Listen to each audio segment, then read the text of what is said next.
কক্সবাজারে পাহাড় ধসে ৯ জনের প্রাণহানি, শুধু রোহিঙ্গা ক্যাম্পেই মৃত ৮। খাগড়াছড়িতে দুর্বৃত্তের গুলিতে ৩ জন নিহত, ২ জনকে অপহরণ। এবং কুমিল্লায় নতুন উপজেলা বাংরা, আনন্দে ভাসছেন এলাকাবাসী।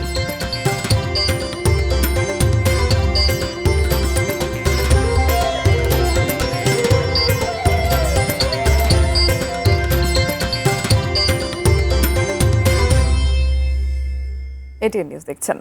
আমন্ত্রণ জানাচ্ছি দেশের খবরের সঙ্গে আছি ফারহিন টুপ্পা। এতক্ষণ নাসির সিনটেক্স গ্রুপের সৌজন্যে শিরোনামগুলো শুনছিলেন। বিস্তারিত। কক্সবাজারের উখিয়ার রোহিঙ্গা আশ্রয় শিবিরে আলাদা পাহাড় ধসে নারী শিশুসহ ৮ রোহিঙ্গার মর্মান্তিক মৃত্যু হয়েছে। পাহাড় ধসে কক্সবাজার শহরেও মারা গেছেন একজন। ভারী বর্ষণ অব্যাহত থাকায় রোহিঙ্গা শিবিরের পাশাপাশি আতঙ্ক ছড়িয়েছে স্থানীয়দের মাঝেও। বিস্তারিত ডেস্ক রিপোর্টে। উখিয়ার ১১ নম্বর রোহিঙ্গা শিবিরে পাহাড়ের পাদদেশে পরিবার পরিজন নিয়ে বাস করতেন উম্মে হাবিবা। রোববার মধ্যরাতে ঘুমন্ত অবস্থায় বসত ঘরে ভেঙে পড়ে পাহাড়। এতে মৃত্যু হয় উম্মে হাবিবা ও তার বোন সহ ২ শিশু সন্তানের।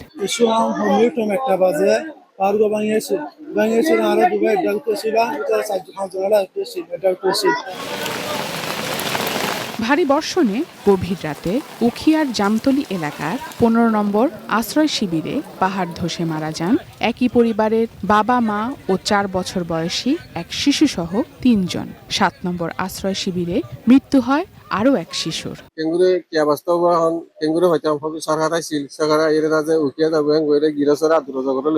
তারা নসরে এখন জজাত্মা বিষয়ে মানুষ জজাত্মা যায় আর ডাকি। তবে ক্যাম্প প্রশাসনের দাবি, সচেতনতার অভাবে পাহাড় ধসপ্রবণ ঝুঁকিপূর্ণ এলাকা থেকে বসবাসকারী নিরাপদ স্থানে সরে না যাওয়ায় এই দুর্ঘটনা ঘটে। এই ফ্যামিলিটা এবং এখানে আরো কিছু ফ্যামিলি আছে, ৮টা মতো ফ্যামিলি ল্যান্ডস্লাইড রিস্ক এরিয়া আছে, যাদেরকে আমরা গত কয়েকদিন ধরে রিলোকেট করার জন্য সতর্ক করা হচ্ছিল। এবং দেখা গেছে যেটা আমরা ফাইন্ডিংসে পেয়েছি যে এই ফ্যামিলি আনঅথরাইজড শেল্টারে আসলে বসবাস করছে, যেটা আসলে আমাদের সাইড প্ল্যানিং এর অন্তর্ভুক্ত না। রোহিঙ্গা শিবিরে অন্তত ২ লাখ মানুষের পাশাপাশি প্রায় ১৫,০০০ স্থানীয় রয়েছে পাহাড় ধসের ঝুঁকিতে। রোহিঙ্গা ক্যাম্পে যত্র মাটি কাটার কারণে আমাদের নিম্ন অঞ্চল বরাট হয়ে গেছে। যে কোনো মুহূর্তে আমাদের ব্যাপক ক্ষতি হতে পারে। এর আগে উখিয়া টেকনাফে ৩৩ রোহিঙ্গা ক্যাম্পে পাহাড় ধসে মারা গেছেন অন্তত ২৫ জন। ২০২৪ সালেই মারা যান ১৩ জন Rohingya. Sharjana Ananya, desk report, ATN News. পরিবেশ বান্ধব ও আন্তর্জাতিক মান অর্জন করে গ্রিন লাইসেন্স নিয়েই জাহাজুড়ি সাইক্লিং করতে হবে, জানালেন বাণিজ্য শিল্পমন্ত্রী খন্দকার আব্দুল মুক্তাদির। সকালে চট্টগ্রামের সীতাকুণ্ডে বিভিন্ন শিপ ব্রেকিং ইয়ার্ড পরিদর্শন শেষে সাংবাদিকদের তিনি এসব কথা বলেন। ইয়ার্ড ড্রামাটিক্যালি উন্নতি করেছে এবং গ্রিন লাইসেন্স এখন এই মুহূর্তে ৩১টা গ্রিন লাইসেন্সধারী প্রতিষ্ঠান আছে, লাইসেন্সধারী প্রতিষ্ঠান আছে। আরও যারা ব্যবসা করতে চায় তাদেরকেও আমরা টেকনিক্যাল সাপোর্ট দিব, প্রয়োজনীয় সহযোগিতা দিব। কিন্তু যারা জাহাজ রিসাইক্লিংয়ের ব্যবসা করবেন তাদের সবাইকে কমপ্লায়েন্ট হতে হবে, গ্রিন লাইসেন্স নিতে হবে।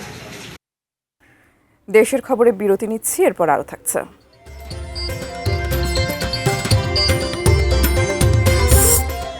চার্জে থাকা অটোরিকশা থেকে বিদ্যুৎ স্পৃষ্ট হয়ে বরগুনায় স্বামী স্ত্রীর মৃত্যু।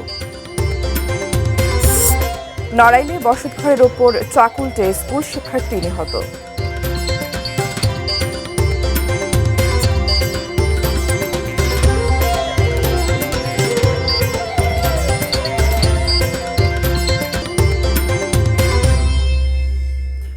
বিরতির পর আবারও স্বাগত দেশের খবরে। খাগড়াছড়ির পানছড়িতে গুলি করে ৩ যুবককে হত্যা এবং ২ জনকে অপহরণ করে নিয়ে গেছে দুর্বৃত্তরা।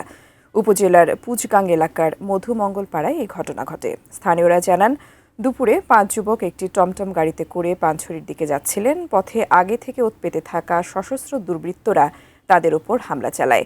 এ সময় তারা ৩ জনকে গুলি করে হত্যা করে, বাকি ২ জনকে তুলে নিয়ে যায় দুর্বৃত্তরা। এখন পর্যন্ত নিহত ও অপহৃতদের পরিচয় জানা যায়নি। এছাড়া হামলার পেছনের কারণ এবং কারা জড়িত সে বিষয়েও নিশ্চিত কোনো তথ্য জানাতে পারেনি পুলিশ। এলাকায় আতঙ্ক বিরাজ করছে।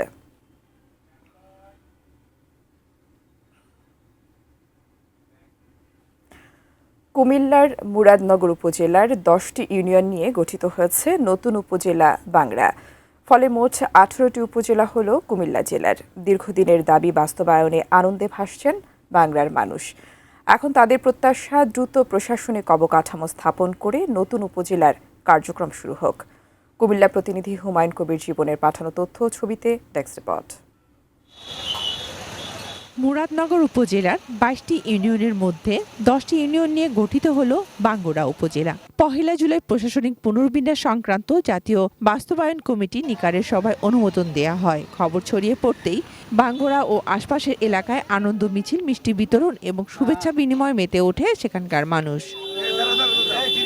এতদিন সরকারি বিভিন্ন সেবা নিতে প্রায় 20 কিলোমিটার দূরের মুরাদনগর উপজেলা সদরে যেতে হতো এখানকার মানুষকে।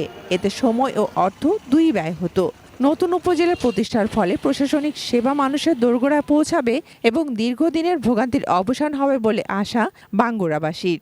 উপজেলা হওয়াতে আমরা ব্যবসায়ীরা সবাই অনেক খুশি। ভালো মানের একটি কলেজ পাবো, বিশ্ববিদ্যালয় পাবো আমরা আশা করি। ঘোষণা হইলেই তো হইল না, বাস্তবায়ন হওয়া দরকার। বাস্তবায়ন হইলে না আমরা এটার যে সেবাটা সেটা আমরা ভোগ করতে পারবো। 2014 সালে 10টি ইউনিয়ন নিয়ে বাঙ্গুরা থানা প্রতিষ্ঠার পর থেকেই উপজেলার দাবি জোরালো হয়। স্থানীয় বাসিন্দারা ধারাবাহিকভাবেই আন্দোলন, সভা সমাবেশ করে দাবি জানান। উদ্যোগী হন স্থানীয় সংসদ সদস্য ও ধর্মমন্ত্রী কাজী শাহ মোফাজ্জল হোসেন কায়কোবাদু। অবশেষে আসে সুসংবাদটি। উপজেলার অবকাঠামো তৈরি হবে, লোকবল নিয়োগ হবে এবং উপজেলা তার কাঠামোগতভাবে কার্যক্রম শুরু করতে পারবে। এইটা আমার মনে হয় জনগণের দাবি। দ্রুতই অবকাঠামো নির্মাণ ও উপজেলা কার্যক্রম বাস্তবায়নের আশ্বাস দিয়েছেন গৃহায়ন ও গণপূর্ত মন্ত্রী। আর উপজেলা হওয়ার পরে একটা জায়গায় যেখানে উপজেলা কমপ্লেক্স, স্বাস্থ্যসেবা, বাদ বাকি সব সরকারি প্রতিষ্ঠান ইনশাল্লাহ আগামী এই সরকারের আমলেই সবগুলি প্রতিষ্ঠান ওখানে যাবে। শিক্ষা, স্বাস্থ্য, যোগাযোগ ও অবকাঠামো উন্নয়নের পাশাপাশি এ অঞ্চলের সার্বিক উন্নয়নে সূচিত হবে এক নতুন অধ্যায়। উৎসবমুখর বাঙ্গুরাবাসীর এমনটাই প্রত্যাশা। Shakil Aziz, desk report, ATN news. ভোলার ইলিশা ঘাটে আধুনিক টার্মিনাল নির্মাণের পরিকল্পনা নেওয়া হয়, কিন্তু ঘোষণার 4 বছর পার হলেও দৃশ্যমান হয়নি কোনো উন্নয়ন। তাই পর্যাপ্ত পল্টন, যাত্রী ছাউনি ও প্রয়োজনীয় অবকাঠামোর অভাবে প্রতিদিন দুর্ভোগ পোহাতে হচ্ছে কয়েক হাজার যাত্রীকে। এ বিষয়ে ভোলার ইলিশা ঘাট থেকে বিস্তারিত জানিয়েছেন মোহাম্মদ মহিউদ্দিন। এই মুহূর্তে আছি ভোলার ইলিশা লঞ্চঘাট এলাকায়। আপনাকে জানিয়ে রাখি, দ্বীপ জেলা ভোলার সাথে রাজধানী শহর সহ সারা দেশের যোগাযোগ এর অন্যতম মাধ্যম নৌপথ ইলিশা লঞ্চঘাট। যাত্রী সেবার মান উন্নয়নের লক্ষ্যে 2019 সালে মেঘনা নদীর তীরে ইলিশা ঘাট চালু করা হয় নতুন টার্মিনাল। এই ইলিশা ঘাটের গুরুত্ব বিবেচনায় 2022 সালে BIWTA এটিকে নদী বন্দর ঘোষণা করে এবং বিশ্ব ব্যাংকের অর্থায়নে আধুনিক টার্মিনাল নির্মাণের পরিকল্পনাও নেওয়া হয়। কিন্তু ঘোষণার 4 বছর হলেও দৃশ্যমান হয়নি কোনো উন্নয়ন। তাই পর্যাপ্ত পল্টন, যাত্রী ছাউনি ও প্রয়োজনীয় অবকাঠামোর অভাবে প্রতিদিন দুর্ভোগ পোহাতে হচ্ছে কয়েক হাজার যাত্রীকে। সম্প্রতি নৌ প্রতিমন্ত্রী রাজীব আহসান ভোলার ইলিশা ঘাট পরিদর্শনে এসে আশ্বাস দিয়েছেন দ্রুতই শুরু করা হবে এই ঘাটের উন্নয়নের কাজ। তো সব মিলিয়ে এই ছিল আমার কাছে ভোলার ইলিশা ঘাট থেকে সর্বশেষ তথ্য। চার্জে থাকা অটোরিকশা থেকে বিদ্যুৎস্পৃষ্ট হয়ে বরগুনায় স্বামী স্ত্রীর মৃত্যু হয়েছে। সকাল 8:30টার দিকে বরগুনা সদর উপজেলার ঢলুয়া ইউনিয়নের ফুলঢলুয়া এলাকায় এই মর্মান্তিক দুর্ঘটনা ঘটে। নিহতরা হলেন অটোরিকশা চালক বেল্লাল এবং তার স্ত্রী কমলা বেগম। স্বজনরা জানান, রাতে নিজের বাড়িতেই অটোরিকশাটি চার্জে দিয়েছিলেন বেল্লাল। সকালে চার্জার খুলতে গিয়ে তিনি বিদ্যুৎস্পৃষ্ট হন। স্বামীকে বাঁচাতে গিয়ে স্ত্রী কমলাও বিদ্যুৎস্পৃষ্ট হন। পরে স্থানীয়রা গুরুতর অবস্থায় দুজনকে উদ্ধার করে বরগুনা জেনারেল হাসপাতালে নিয়ে গেলে কর্তব্যরত চিকিৎসক তাদের মৃত ঘোষণা করেন।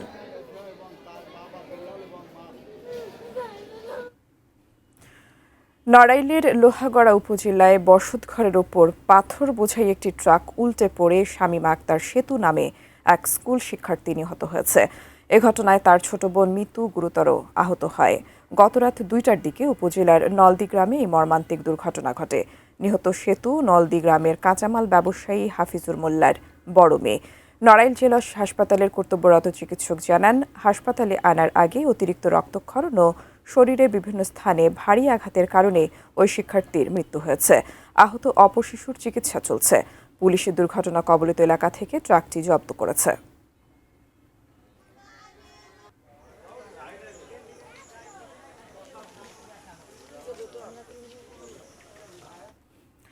দেশের খবরের এ পর্যায়ে আবারও বিরতি নিচ্ছি, সঙ্গেই থাকুন।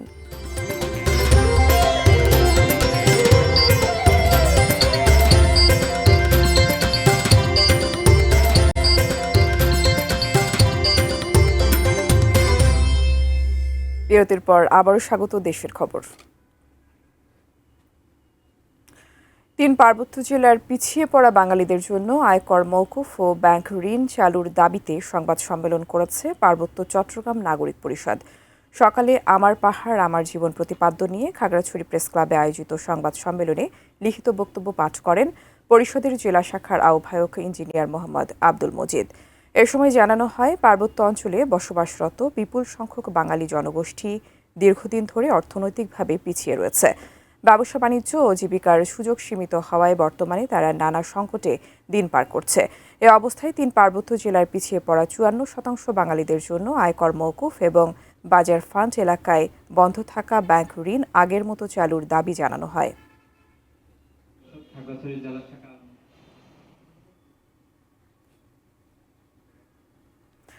রাঙামাটিতে রেজিস্ট্রেশন ও রুট পারমিটবিহীন অবৈধ অটোরিকশা চলাচল বন্ধের দাবিতে মানববন্ধন ও বিক্ষোভ কর্মসূচি পালন করেছেন বৈধ অটোরিকশা চালক ও মালিকরা।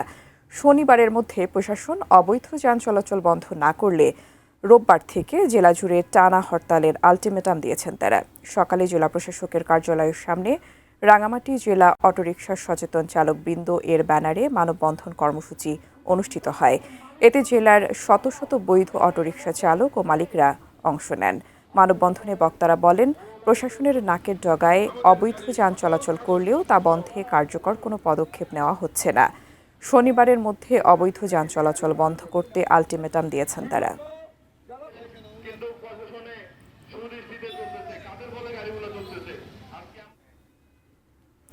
শেষ করব দেশের খবর, তার আগে নাসির সিনট্যাক্স গ্রুপের সৌজন্যে শিরোনামগুলো জানাবো আরও একবার। কক্সবাজারে পাহাড় ধসে 9 জনের প্রাণহানি, শুধু রোহিঙ্গা ক্যাম্পে মৃত 8। খাগড়াছড়িতে দুর্বৃত্তের গুলিতে 3 জন নিহত, 2 জনকে অপহরণ। কুমিল্লায় নতুন উপজেলা বাংরা, আনন্দে ভাসছেন এলাকাবাসী। চার্জে থাকা অটোরিকশা থেকে বিদ্যুৎস্পৃষ্ট হয়ে বরগুনায় স্বামী স্ত্রীর মৃত্যু। এবং নড়াইলে বসতঘরের ওপর ট্রাক উল্টে স্কুল শিক্ষার্থী নিহত।